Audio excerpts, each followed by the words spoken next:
Supreme কোর্টে শুনানি চলছে, এই বিষয়ে কি বলবেন? সুপ্রিম কোর্টে তো যা তা বলেছে, রাজ্য সরকারের লজ্জা থাকলে মুখ্যমন্ত্রী পদত্যাগ করে দেওয়া উচিত। ইনভেস্টিগেশনের নামে যে প্রহসন হয়েছে, সুপ্রিম কোর্ট সেটা বারংবার দেখে জাস্টিস পাদ্রিওয়ালা বলেছে। আমি আমার 30 বছরের কেরিয়ারে এই জিনিস কোনোদিন দেখিনি যে এরকমভাবে ইনভেস্টিগেশন হয়েছে।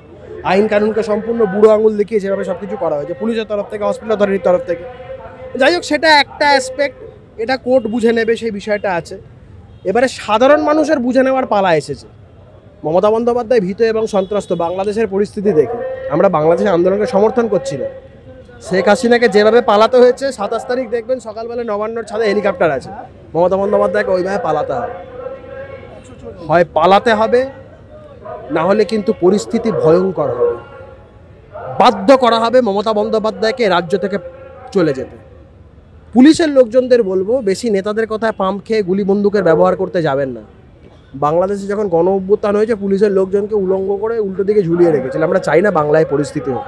আবারও বলছি, বাংলাদেশের আন্দোলনকে সমর্থন করি না, কিন্তু গণ অভ্যুত্থান কী জিনিস একটা জায়গায় টের পেয়েছেন পাশের দেশে। আমরা চাই না এই চিত্র আমাদের বাংলায় দেখতে হোক। মমতা বন্দ্যোপাধ্যায় যদি বাংলার মঙ্গল চান, 26 তারিখে দয়া করে পদত্যাগ করে চলে যাবেন।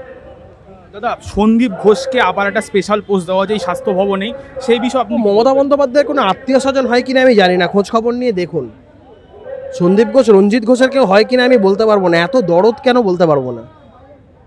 এক তো জানি যে ও ডক্টর এসপি দাসের অত্যন্ত স্নেহধন্য, আর এসপি দাস মমতা বন্দ্যোপাধ্যায়ের অত্যন্ত স্নেহধন্য, প্রিয় মানুষ, কাছের মানুষ। তো সেই জায়গায় ওই জায়গার দুর্বলতা নাকি আত্মীয়তা সূত্রে দুর্বলতা ভায়া রঞ্জিত ঘোষ বলতে পারবো না।